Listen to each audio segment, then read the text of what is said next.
Right then, we are back. I think it's time to speak to our next guest. I've had to delay. For a few hours. I thought I'd get dressed for the occasion. You'll see why in a second. I can imagine him being the Chancellor of the Exchequer when he stops racing, because he's such a Tory. Right, let's give him a shout. He's just tried to ring me, actually. Let's see what goes on here. Let's press that button. Oosh.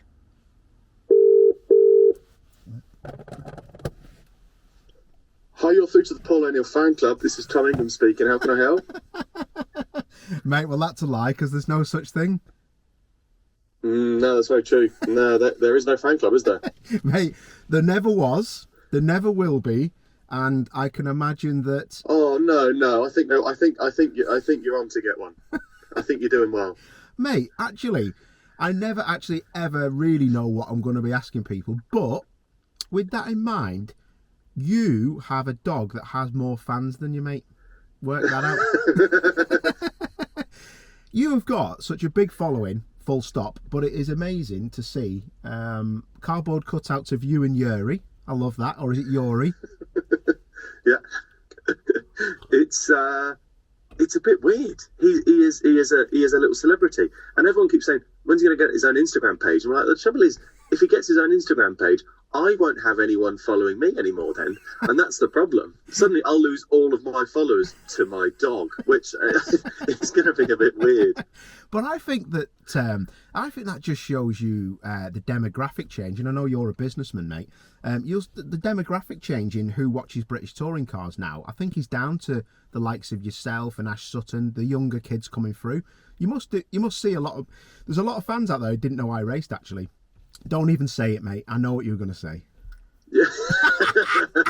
you teed one up for me then, but I'll be the bigger person. I don't remember you either, but I think you're right. I think it's the touring cars is mega anyway, isn't it? I mean, there's nothing else around that even comes close to scratching the surface of what we're able to do with touring cars, and the interaction we get across social media, across just in general, and the race weekends is insane, and it's so nice to see the following that we get, and just the general interaction we get, and that's not just for me, that's across all the drivers, but most important across all of our sponsors as well, and that's the awesome thing to see, the amount of people that will send me a message when they're in a Tesco's or whatever saying, oh, I'm down the Tingra mile and it's just some Ginsters pasties. But it's just really funny, the amount of people that see any sponsors, and yes, it's Ginsters, but there's loads of other brands across touring cars as well, and probably drivers get exactly the same thing, and it's so nice to see fans being able to engage with that. It's brilliant. It is just awesome. It really is. That's what I was going to say to you, actually, mate. Ginsters, I've spoken to your CEO before at Goodwood. He is like just so made up with the coverage that he gets, and the whole team at Ginsters gets. But also Hansford Sensors, who've been with you for so long, mate. They've all just got to be collectively happy. But that, you can't just rely on that, can you? Because I know you and Laura work so hard, your partner, behind the scenes, trying to keep things together, because you're battling through a pandemic as well, mate. It must be so difficult. It is hard. It is really, really hard. But like you say, we've got amazing people that I work with. And you're absolutely right. With Chris and Leslie Hansford, they've sponsored me for about 10 years now, through from when I was doing G55s in 2012. So, the years go by really quick, as you know. But it's amazing the support that we've got, and you're absolutely right. Not just from Hansford Sensors and Ginsters, and this is sounding like a sponsor plug, which it isn't meant to be at all. But just in general, it's so cool, and you're absolutely right. It is hard work. There's a lot going on, but gone are the days of putting a logo on the side of a racing car and asking for money. It doesn't work like that anymore. So, but I think between Laura and I, we're probably one of the few that are sort of full time with it, if you like, in the sense that. It's our job, that's what we do from a Monday to Monday, is touring cars and racing. And Laura's got massively involved now with with Accelerate and the team in terms of helping out with and sort of organising all the hospitality stuff, and everything is sort of all encompassing, which is great. But it is it is crazy busy, but that's good. It keeps us entertained, which is great. Yeah, and that's what I was going to say. It's pretty full on, isn't it? But I just find it fascinating, mate. And I wasn't ever going to speak about this, and like you said, it isn't a sponsor plug, but I just think it is fantastic. All your people, because I can.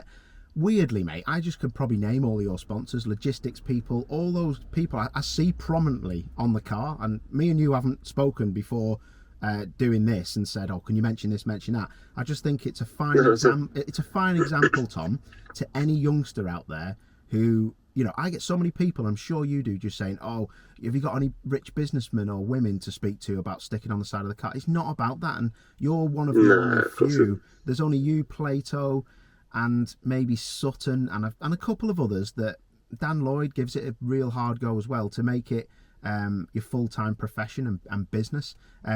So actually, can you just like literally, mate, I don't want to take too much of your time because I know you're a busy man. Tell me just what happens then from a Monday to a Sunday of a whole race week with you and Laura. What do you guys get up to?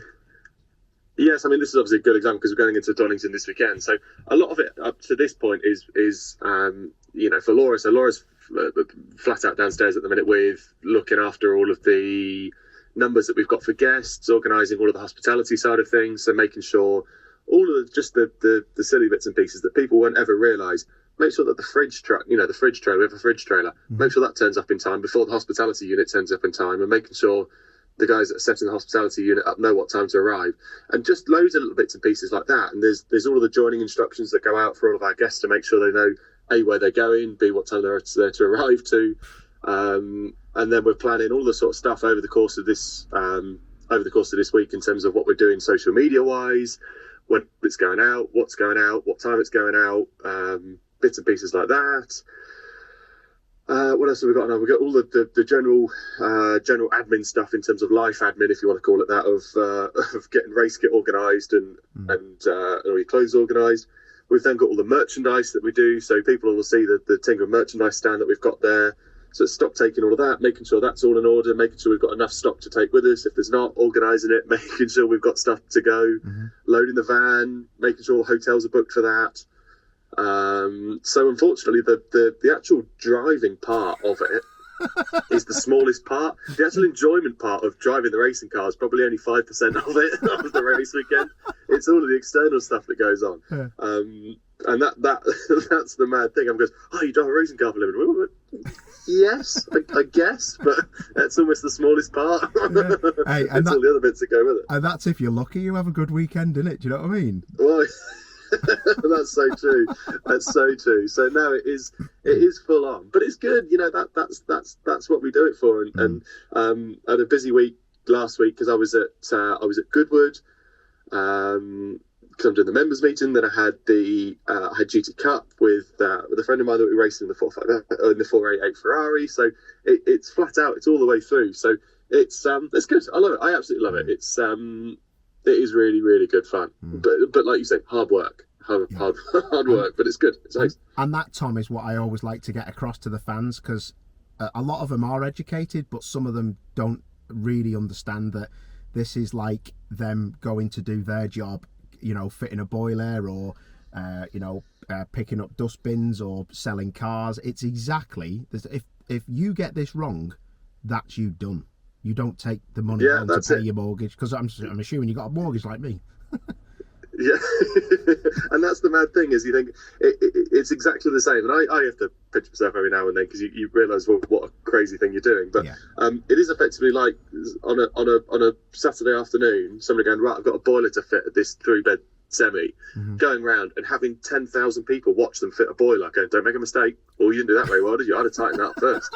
Oh, no, I think, no, you shouldn't have done that. And then if it does go really well, you get loads of praise. And if it doesn't go badly, everyone goes, "Oh, that was rubbish. You didn't do that very well." Yeah. And it's effectively like that. It's like having 10,000 people looking over your shoulder as you type an email. Wow. It's just a crazy thing to think about when you look at it when you look at it in that concept. Yeah, do you know that is so interesting you say that, because that would be then when you've fitted the boiler and the CO2 meter is not going off and you've done a good job, and then you get me ringing you, filming themselves in a car and saying, "You've done a great job with that I-30 Green Star boiler, mate. You know, the cold tap's working well. You know, how do you see it?" It's mad, isn't it? It's really weird, isn't it? It's mental. It is absolutely mental when you look at it like that. Yeah. But it's but you know, I fully understand that it is very, very different, and there's you know, we're in a very, very lucky place to be able to do what we do. Yeah. But it's but like you say, it does come with its pressures as well. It's got to be right. You've got to do a good job. And you know, like going back to what we said right at the start, we've got lots of people with sponsors and guests and everything that also want to have a good time and want to have a nice time doing it. So it's there's a lot going on. Yeah, and just quickly, mate, I think, you know, I didn't know that about Laura until a couple of weeks ago when I was at I went and seen Accelerate and Marvin, who looks after your team with Justina and Anthony. I didn't realise how involved with Accelerate Laura was, because the place looks amazing. It's got a proper vibe. I know they're pretty trendy anyway, aren't they, to be fair, Justina and Anthony. And I've got to say, mate, the place, you know, since you've turned up, it's not just engineering wise and the team that you've brought. The whole place looks amazing, even down to the and this is not meant as a joke or anything, but the grid girls, I think, look the best on the grid because they're normal and they dress properly as well. I just think the whole package just looks amazing, mate. It really does. Oh, thank you, mate. That's really nice. That's really nice to hear. Actually, I'll pass it on to Laura as well. We should watch this anyway, but I'll pass it on. But no, thank you, mate. It's really nice to hear, and it's you know, I'd like to think that we've that, like you say, you know, we've managed to sort of build a brand with the sort of the Tingram brand that has its own sort of values and looks. Then we've also sort of been able to help Accelerate with that as well, and sort of move into it being a really chilled, really professional, but ultimately good team as well. And I think that's what's been really nice to help and build as well. So from that perspective, it's been brilliant. And I've got to say, Laura is incredible at the work that she puts in. It is it's inspiring to see, because she is full. When I say full time, 6 o'clock till 8 o'clock, 9 o'clock at night every day. And it's amazing to see. So yeah, I'll definitely pass that message on. She'll be very pleased to hear that. Well, from the little I know of her, I'm sure that she will not be bothered about anything that anyone else says, and she'll just get up and do her job and go home, and she won't be bothered, mate. But Thomas, moving on, mate. This isn't over yet. That's the headline. No, of course it's not. That's the headline I read yesterday, mate. And you know, it isn't over, is it? And why isn't it over, mate? Well, we've still got 6 races to go. Mm-hmm. And if you look at where the championship comes and goes, ebbs and flows, anything can happen. I know it's a real cliche thing to say, anything can happen, anything can still happen, but it really can. Yeah. The gap that we're behind, Ash, is a race and a half. It's a bad race one for Ash. It's a good race one for us. Suddenly it's back on. It's literally on a knife edge like that, and everyone said, "Oh well, Ash will just be nursing at home." Yeah, I don't think so. There's still risks that have to be taken. There's still anything that can go wrong. You know, all sorts of stuff can happen. The car can break down. You can get involved in someone else's incident, but that could just as easily happen. Excuse me. That could just as easily happen to me as well. Yeah. Of course, I'm to my voice. My voice has stopped. That could just as easily happen to me as well. So it's and of course it isn't over. And I've always been a firm believer that you keep going. You never stop. You never, you know, just because it's the last lap of the race doesn't mean that it's over. There's still another lap to go. So from that perspective, yeah, you never give up. Of course you don't. Never ever give up. You wouldn't have got to where you were, mate, if you'd have had any other motto in life. And to be fair, I was the same. I don't race anymore because I did give up in the end, because I hadn't given up for all them years, but I just knew when it was time to call it a day, mate. But I was never in your situation where you were battling for titles most years in cars that were, you know, looking like you'd engineered properly with Spenny. And you know, this is the exciting thing is I think it's been every year since. I think it's been since about 2017 that I've been in the hunt going into the final weekend, and frustratingly, I've never been able to convert it into the title. But you know, through various things that have either gone right or wrong in the past that haven't quite enabled us to do it.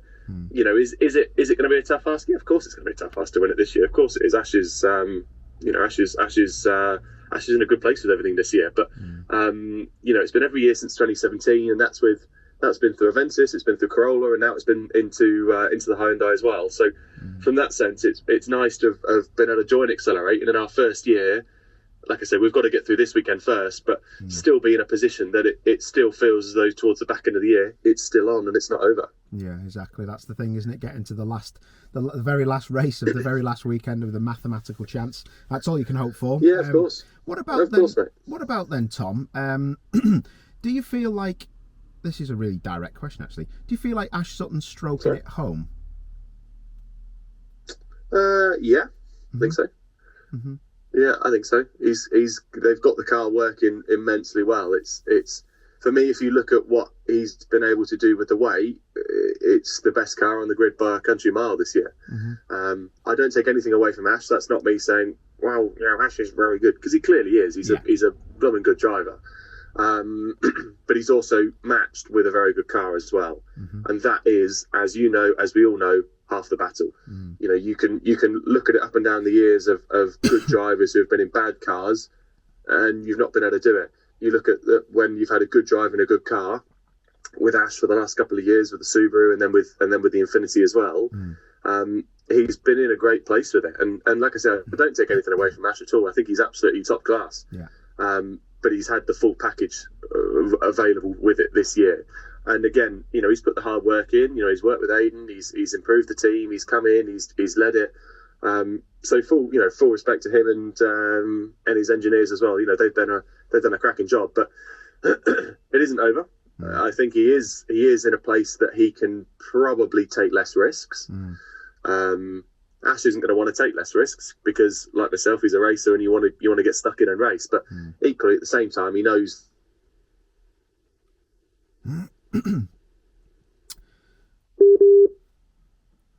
Reconnecting. Fingers crossed.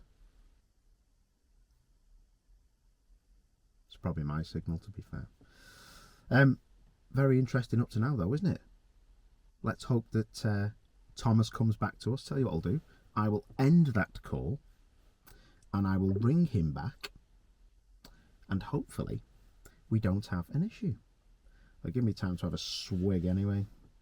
What's going on here? My mate wants to go out for a bike ride.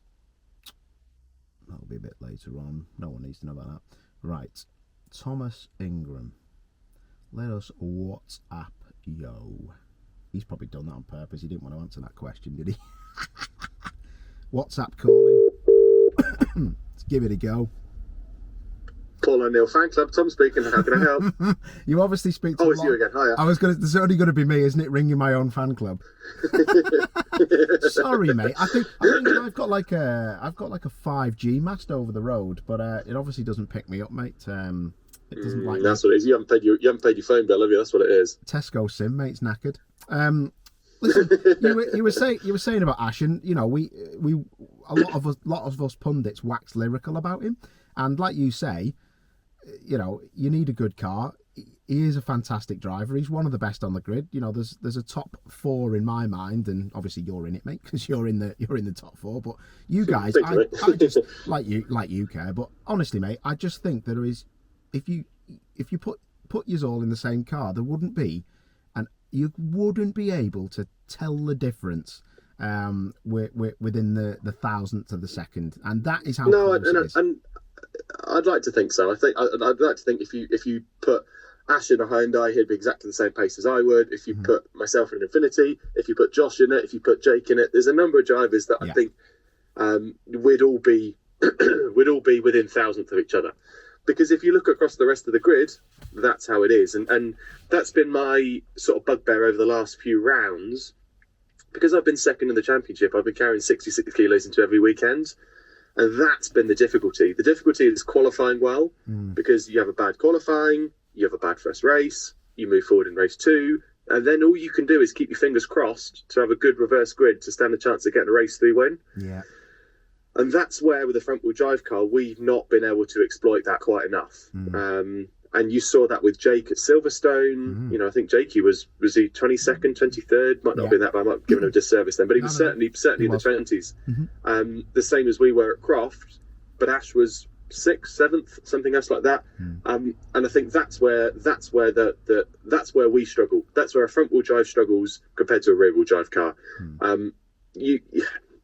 I've just about been able to hang on to it in qualifying enough to get a lap out of it, but then I can't do that over a race distance. I just cannot do it over a race distance. Whereas Ash is able to keep pumping it in lap after lap after lap. I think did he get fastest lap in race 1 at Silverstone? He got fastest laps at Thruxton with 75 kilos on, and that's where we've not been able to fight against. That's where we've lost points. But that's what it is. That's exactly what it is. And I could use a phrase that I've said to you in the past, but I probably won't. It's probably not politically correct. It's anymore. One of my favourite. I'll say it. You've got to wee with the willy you've got. Yeah, well, yours is a slightly more polite version of mine, but you know what I mean. No, it's exactly that, mate. Isn't it? And like you say, it is I was going to say to you about the weight thing. It is anyone in the front wheel drive cars that is up there in the championship who's carrying massive weight does seem to struggle. But if you took Ash Sutton out of the championship, we wouldn't be having this situation, would we? Or would we if we took Infinity out of this situation, we wouldn't be having this conversation, because BMW, West Surrey, Colin Turkington, they're just having a normal fight, aren't they, with you? Yeah, absolutely, and that's why I've tried not to whinge and whine too much about it. Everyone will say, "Oh, shut up, Tom." Yes, you have, because I think if you look at it, if I kicked up a fuss to say no, all rear wheel drive cars are just too fast. Yeah. Well, what's going to happen to WSR? What's going to happen to Aidan? What's going to happen to Carl? And I'm not knocking them. I'm not saying that they're not good enough for anything else like that. Yeah. But for whatever gone on, whether it's set up, whether the guys at Laser Tools have just, and I know they have, just done a heck of a lot of hard work to make it work with the big weight. I don't know, but whatever goes on, it's they've got a totally different philosophy. If you were to compare the 3 series that Colin and the lads are in, and then you compare the Infinity that Ash and the lads are in, they're 2 totally different philosophies of car setup. One looks like a GT car, one looks like a no disrespect, but a sort of a Russian taxi, banging it over the. It's more like a rally car. It's lifting an inside front wheel. He's hitting every curve possible, and it looks like a rally car. So from that perspective, you've got 2 different philosophies there. Which one's better? I don't know. I've not done anything with a rear wheel drive car in a touring car to reference it, but you've only got to look to see there's 2 very different philosophies there. One of them's working immensely well. One of them's working well. I think if I was in a rear wheel drive car, I would probably be looking to. If I was in a rear wheel drive BMW, I'd probably be looking to change my philosophy slightly to suit that. If I'm honest. Yeah. Hey, do you know what? On that one, I will say. Do you know what it reminds me of? Ash's car and the Infinity in general. It reminds me of NGTC when it first come on the scene. It looks like a front wheel drive car that's too soft. But mate, whatever they're doing, and Ash always says there's a science to it, and I'll have to believe him, because it's not just going to drive round and lie to us. The numbers don't lie. It is unbelievable. It is just. I mean, like you say, I was watching Rally Finland the other day, and some of those cars haven't got as much droop. That's that. And I looked when I got past. So this is really weird. So Ash and I, for the last few years, I don't think we've actually had a battle on track. We've always been together in the championship, and for certainly this year, you look at it, and it was kind of Ash and I at the sort of the head of the table, but we were never on circuit together. Yeah. So the first real battle I've had with Ash for probably 2 years, I bet, was at Croft. Race 2, 3, doesn't matter, whichever race it was. And I remember looking in my mirror as we came through that second right hand, is it Barker, whatever it's called. Yeah. And I looked in my mirror, and all I could see was was about a foot of air under the right front wheel as it's completely lifted an inside front wheel. Which, in that scenario, all the weight is going across the rear wheels and giving it, ironically, an infinite amount of grip to drive on with. But whatever, like I say, I sound like I'm knocking them. I'm not in the slightest. No, I know. They've done an amazing job. But at the same time, it's difficult to watch when they've when with 75 kilos on and I'm on 66. I can just watch Ash pull away. Drive off into the distance with seeming ease. That's been my annoyance. I've realised that, mate. And you know what, like you said, I will back you up on that, because I know you are just racing and racing. It's just, for racers like us, it's just fascinating to see, isn't it?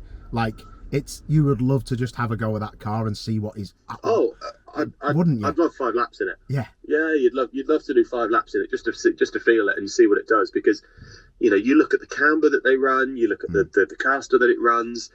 There's about 100 degrees of left front camber on it, and it's amazing that the grip it can just generate across the front. And I know that they never have an issue with understeer.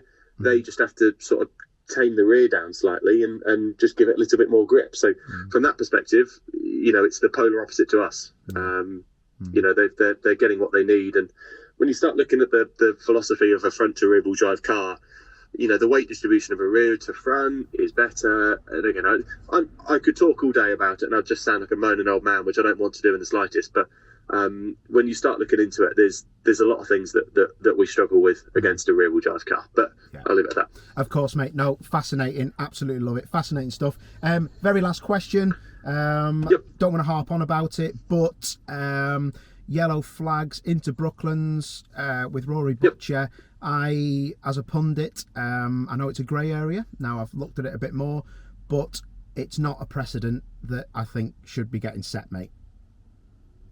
I don't think so, no. And again, I won't spend too much time on it because it's been and gone. But I think there's a blue book rule, which is to say that you race to an imaginary line. I don't really like the term imaginary line. Me neither. I quite like solid white lines that are on the floor. But effectively, we are allowed as drivers to race to the yellow flag line. So same way that we were to do under safety car, you were to race to the yellow flag, the safety car board or whatever. Effectively, we are allowed to do that to a yellow flag board. We're allowed to do that to a yellow flag zone. Now, there's 2 ways of looking at it. There is that rule, and then there's more of a sort of a moral rule, if you want to call it that. Now, I would never do it.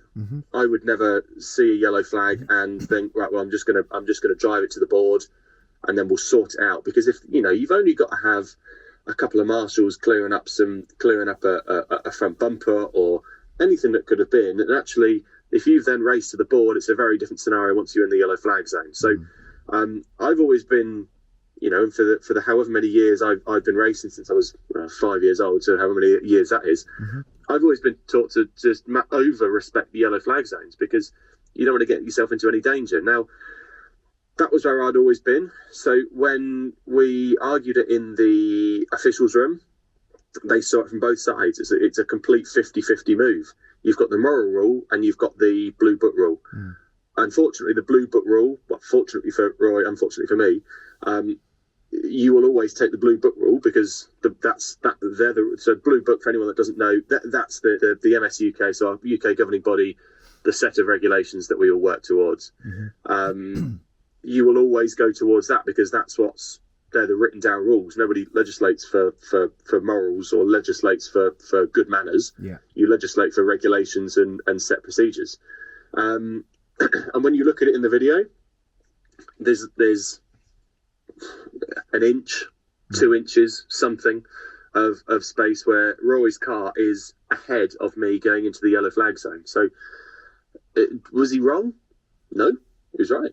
He raced to the board. However, morally, from my side, it was the fact that we were going into a yellow flag zone. So I slowed up to respect the yellow flags, so we're not racing into a yellow flag zone. I don't think Roy actually saw the yellow flag. No, I don't think he did. I think he was, because when I saw him after the race, he said, well, thanks for making it easy. I said, well, I was never going to put up too much of a fight. It was a yellow flag zone. So to which he went, hey, what? So, I think there's a little bit of that in it. So I think he was very lucky, being honest. I think he was very lucky to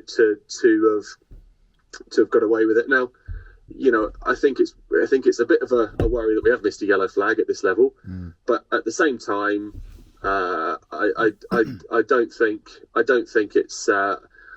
he's tried to pull a fast one, and I don't think he's necessarily tried to be an arse, if you want to call it that. I think he's just made a bit of a mistake, but has been lucky to get away with it. Has been very, very lucky to get away with it because it's inches. When you start looking at the cars side by side. So, am I bitter about it? No, because it's in the past. You move on. I'm just a little annoyed that we're maybe opening a precedent up to race to a yellow flag zone, which for me, I don't think we need to be doing. I think we need to be respecting yellow flags more than we probably all do as drivers, because you'll have been there. It's a yellow. It's whatever. If you ever go to watch if you ever do any indoor karting, it's the same principle. You put your hand up and stay flat. That's unfortunately what will happen, and we need to set a precedent to say there's a yellow flag. You should back off by X amount.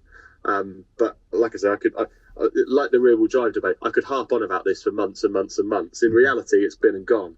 The reality, I think, is more the fact that we just all need to make sure we are respecting them. And I think from Rory's point of view, I don't think he didn't respect him. I think he just messed up, but got away with it.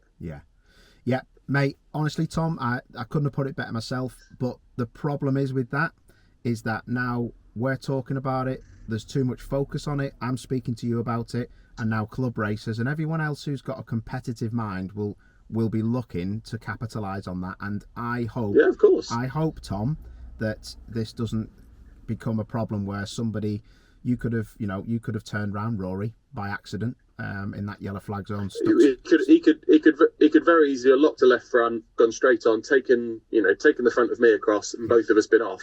Well, actually, then would it have been a very different conversation in the clerk's office? Probably yes.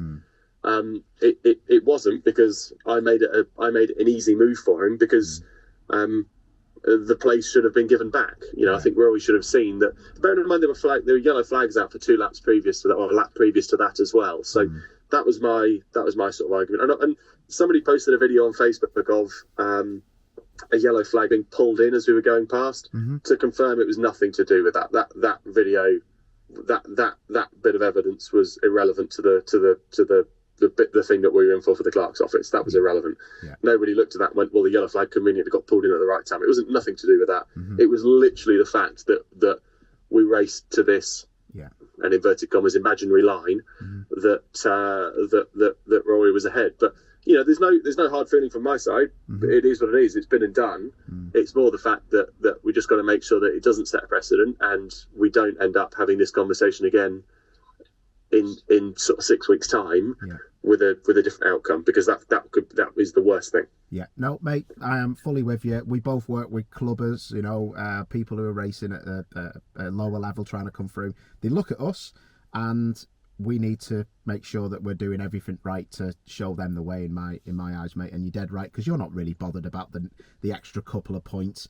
It's the risk of reward, I am bothered about the extra couple of points, but at the same time, if it would have gone the other way, it definitely wouldn't have been. As it turns out, I am bothered about the extra couple of points, but it's more the fact, it's more the sort of the principle of it that I was sort of angry about.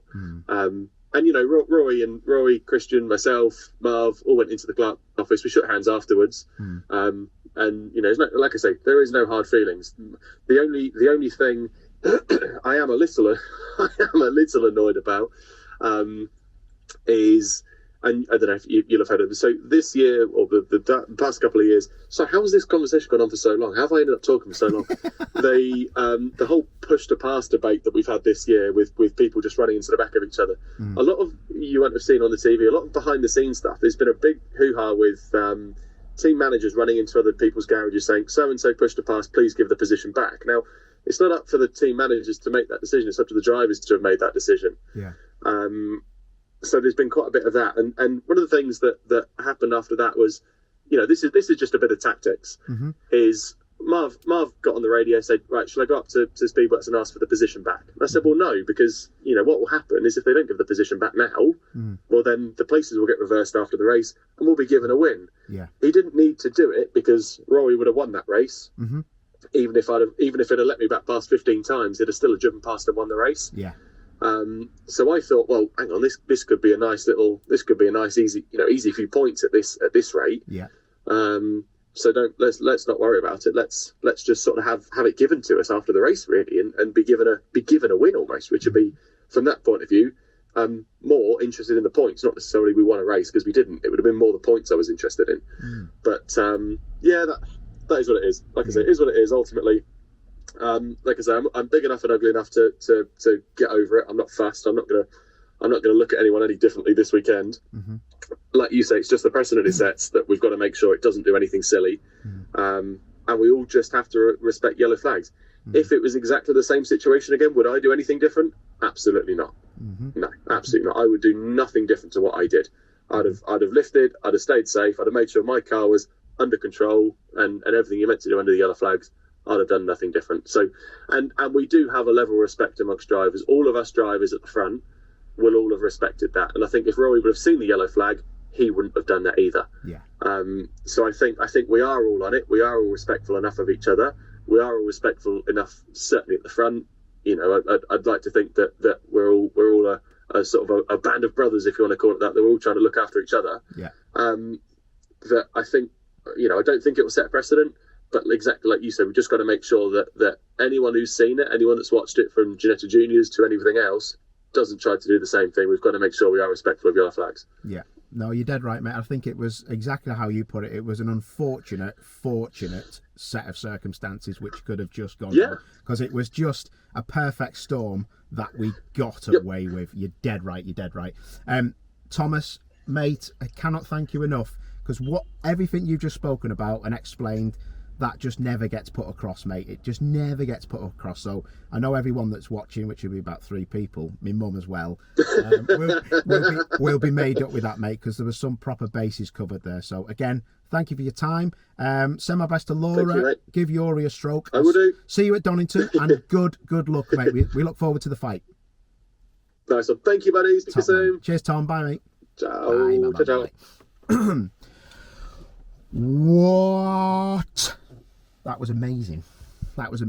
Good stuff from Tom. That I'll be dead honest that this actually could just be a Tom Ingram special. The stuff that he's just said there was absolutely brilliant and really interesting. Even for me, I'd like to think I know quite a lot about British touring cars. I was just picking bits out of that, and it was interesting to hear Tom's flow and how he spoke about everything. Very interesting. Right, it's been amazing. Sorry, it is a fully long one. Usual rules apply. Thank you to Martin Reardon for editing this. You're an absolute hero. It's been Driveway to Hell. I've been Paul O'Neill. I'm dressed like a little Tory because Tom is someone I think will be the Chancellor of the Exchequer when he finishes racing. That's not disrespectful towards Tom. He's just posh. Really shouldn't be in touring cars if you're that posh, but he is, and he does a great job. Kisses for you. More tax for everyone else. All the best.